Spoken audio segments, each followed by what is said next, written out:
Hi friends, ഇന്ന് ഞാൻ നിങ്ങൾക്ക് പരിചയപ്പെടുത്തുന്നത് എളുപ്പത്തിൽ കുക്കറിൽ എങ്ങനെ ബിരിയാണി ഉണ്ടാക്കാം എന്നുള്ളതാണ്.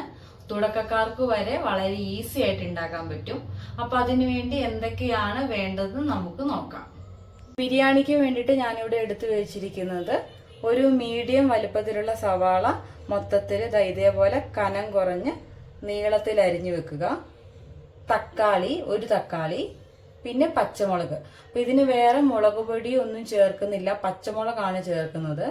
അപ്പൊ ഞാൻ 3 ഗ്ലാസ് അരിയാണ് എടുത്തിരിക്കുന്നത്. 3 ഗ്ലാസ് അരിക്ക് ഞാൻ 15 പച്ചമുളകാണ് എടുത്തിരിക്കുന്നത്. അപ്പൊ നിങ്ങൾ മുളകിന്റെ എരിവിനനുസരിച്ചിട്ട് എണ്ണം കൂട്ടുകയോ കുറയ്ക്കുകയോ ചെയ്യാം. പിന്നെ സ്പൈസസ് എല്ലാം എടുത്തിട്ടുണ്ട്. പട്ട, ഗ്രാമ്പു, ഏലക്ക, സ്റ്റാർ എല്ലാം എടുത്തിട്ടുണ്ട്. പിന്നെ വേണ്ടത് മല്ലിയിലയും പുതിനയിലയാണ്. അപ്പോൾ ഈ ബിരിയാണിക്ക് കുറച്ച് കൂടുതലായിട്ട് വേണ്ടത് മല്ലിയിലയും പുതിനയിലയാണ്. ഈ മല്ലിയിലയും പുതിനയിലയും പച്ചമുളകും ചേർത്തിട്ട് മിക്സിയിലിട്ട് അരച്ചെടുക്കണം. എന്നിട്ടാണ് നമ്മൾ ബിരിയാണിയിലേക്ക് ചേർക്കുന്നത്. പിന്നെ 1 കിലോ ചിക്കൻ മേടിച്ചിട്ടുണ്ട്. പിന്നെ ബസുമതി റൈസ് ആണ് ഞാൻ എടുത്തിരിക്കുന്നത്. അപ്പോൾ ഇത് ചെയ്യേണ്ട എന്നാന്ന് വെച്ചിട്ടുണ്ടെങ്കിൽ നമ്മൾ ബിരിയാണി ഉണ്ടാക്കുന്നതിന് മുന്നേ ഇത് വെള്ളം ഉപയോഗിച്ച് നന്നായിട്ട് കഴുകിയിട്ട് വെള്ളം കളയാൻ വേണ്ടിയിട്ട് വാർത്ത് വെക്കണം ആദ്യം തന്നെ. പിന്നെ 1 ഗ്ലാസ് തൈര് എടുത്തിട്ടുണ്ട്. ഇതേ ഗ്ലാസ്സിന് തന്നെയാണ് ഞാൻ അരി എടുത്തിരിക്കുന്നത്. അപ്പം നമ്മൾ ബിരിയാണിയിലേക്കുള്ള വെള്ളം ചേർക്കുമ്പോഴും ഈ ഗ്ലാസ്സിൽ തന്നെ അളന്ന് ഒഴിക്കാൻ വേണ്ടിയിട്ട് നോക്കണം. നമ്മൾ മാറ്റി വെച്ചിരിക്കുന്ന ചിക്കനിലേക്ക് കുറച്ച് തൈരും ഉപ്പും മഞ്ഞൾപ്പൊടിയും കൂടി ഇട്ടിട്ട് ഒന്ന് മിക്സ് ചെയ്ത് വെക്കുക കേട്ടോ. വേറെ ഒന്നും ചെയ്യണ്ട. ബിരിയാണിക്ക് വേണ്ട പൊടി ഞാൻ ഇവിടെ എടുത്തു വെച്ചിട്ടുണ്ട്. അതിൽ ഞാൻ 1 സ്പൂണ് മഞ്ഞൾപ്പൊടി, 1.5 spoon chicken masala, 2 spoon biryani masala, ഇത്രയാണ് എടുത്തു വെച്ചിരിക്കുന്നത്. ബിരിയാണി വെക്കാനുള്ള കുക്കർ ഞാൻ അടുപ്പത്ത് വെച്ചിട്ടുണ്ട്. അപ്പോൾ കുക്കർ ചൂടായിട്ടുണ്ട്. അതിലേക്ക് നമുക്ക് നെയ്യ് ഒഴിച്ചു കൊടുക്കാം. കുറച്ച് ഓയിൽ ഒഴിച്ചു കൊടുക്കണം. ഇത് നെയ്യും ഓയിലും നമ്മൾ ഒഴിച്ച് നന്നായിട്ട് ചൂടായിട്ടുണ്ട്. അതിലേക്ക് നമുക്ക് സ്പൈസസ് ഇട്ട് കൊടുക്കാം. ഇനി നമുക്ക് അതിലേക്ക് സവാളയും കൂടി ഇട്ട് കൊടുക്കാം.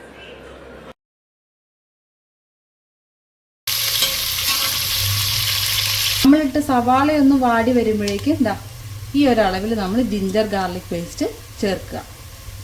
ഗാർലിക് പേസ്റ്റ് ചേർത്ത് ഇളക്കി കൊടുത്തതിന് ശേഷം അതിലേക്ക് നമുക്ക് പൊടി ഇട്ട് കൊടുക്കാം.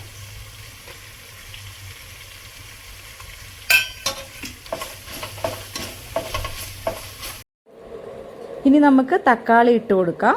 അപ്പോൾ ഈ സമയത്ത് തീ കൂട്ടി വെച്ചും കുറച്ച് വെച്ചും അഡ്ജസ്റ്റ് ചെയ്തിട്ട് ചെയ്യാം കേട്ടോ.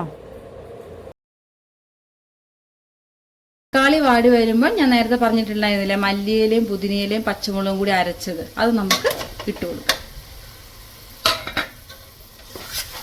അതൊന്ന് മിക്സ് ചെയ്തതിന് ശേഷം നമുക്കിതിലേക്ക് തൈര് ഒഴിച്ചു കൊടുക്കാം.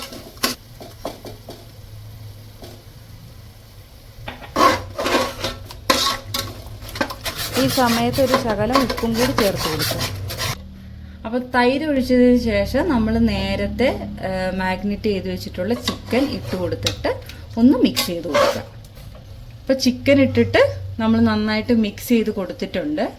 ഇനി എന്താ ചെയ്യേണ്ടതെന്ന് വെച്ചിട്ടുണ്ടെങ്കിൽ തീയ് ലോ ഫ്ലെയിമിൽ വെച്ചിട്ട് വിസിലിടാതെ കുക്കർ അടച്ച് വെച്ച് ഒരു 5 മിനിറ്റ് വെക്കുക.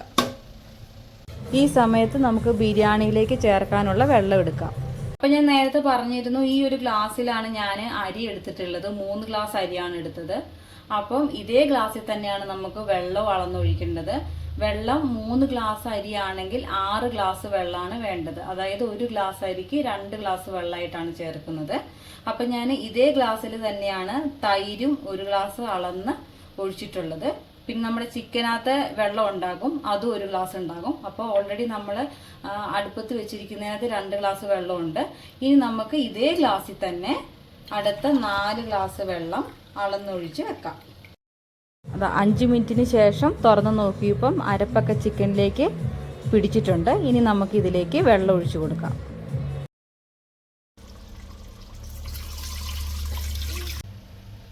വെള്ളം ഒഴിച്ച് കഴിഞ്ഞിട്ടുണ്ടെങ്കിൽ തീ നമുക്ക് ഹൈ ഫ്ലെയിമിൽ വെക്കാം. എന്നിട്ട് ഇതിലേക്ക് നമുക്കൊരു അരമുറി നാരങ്ങ പിഴിഞ്ഞൊഴിക്കാം. വെള്ളം തിളച്ച് വന്നിട്ടുണ്ട്. അപ്പം ഇതിലേക്ക് ഉപ്പിടണം. ഉപ്പ് കുറച്ച് മുന്നോട്ട് നിൽക്കുന്ന രീതിയിൽ വേണം ഇടാൻ വേണ്ടിയിട്ട്. കാരണം നമ്മുടെ അരിക്ക് ആവശ്യത്തിനുള്ള ഉപ്പ് ഇതിനകത്ത് തന്നെയാണ് വേണ്ടത്. അപ്പോൾ ഉപ്പ് കുറച്ച് മുന്നോട്ട് നിൽക്കുന്ന രീതിയിൽ ഉപ്പിട്ട് കൊടുക്കുക. അപ്പം അരി ഞാനിവിടെ കഴുകി വാർത്ത് വെച്ചിരുന്നു. ഇത് കണ്ടോ, അതാ ഈ ഒരു രീതിയിൽ നമുക്ക് കിട്ടും. ഇനി നമുക്ക് ഈ അരി തിളച്ച വെള്ളത്തിലേക്ക് ഇട്ട് കൊടുക്കാം. അരി ഇട്ടതിന് ശേഷം നല്ല രീതിയിലൊന്ന് മിക്സ് ചെയ്ത് കൊടുക്കുക. ഇത് വിസിലിടണ്ട. വിസിലിടാതെ നമുക്ക് അടച്ചു വെച്ച് വേവിക്കാം. 20 മിനിറ്റാണ് നമ്മൾ അടച്ചു വെച്ച് വേവിക്കേണ്ട സമയം.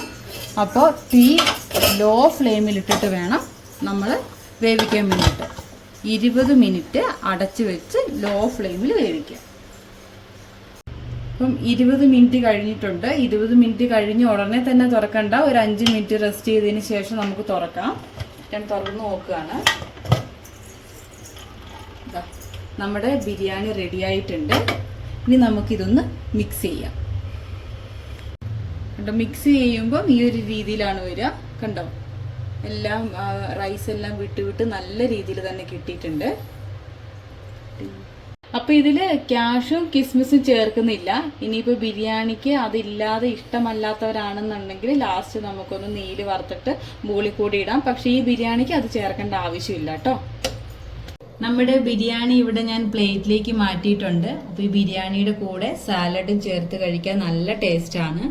സാദാ ബിരിയാണി കഴിച്ച് മടുത്തവർക്ക് ഈ ഒരു രീതിയിൽ ട്രൈ ചെയ്യാം. നല്ല ബിരിയാണിയാണ്. ഗസ്റ്റൊക്കെ പെട്ടെന്ന് വരുമ്പോൾ അവർക്ക് ഉണ്ടാക്കി കൊടുക്കാനൊക്കെ പെട്ടെന്ന് എളുപ്പത്തിൽ ഉണ്ടാക്കി കൊടുക്കാൻ പറ്റുന്ന നല്ല ബിരിയാണിയാണ്. എല്ലാവരും ട്രൈ ചെയ്യുക. ഇഷ്ടപ്പെട്ടിട്ടുണ്ടെങ്കിൽ ലൈക്ക് ചെയ്യുക, സബ്സ്ക്രൈബ് ചെയ്യുക.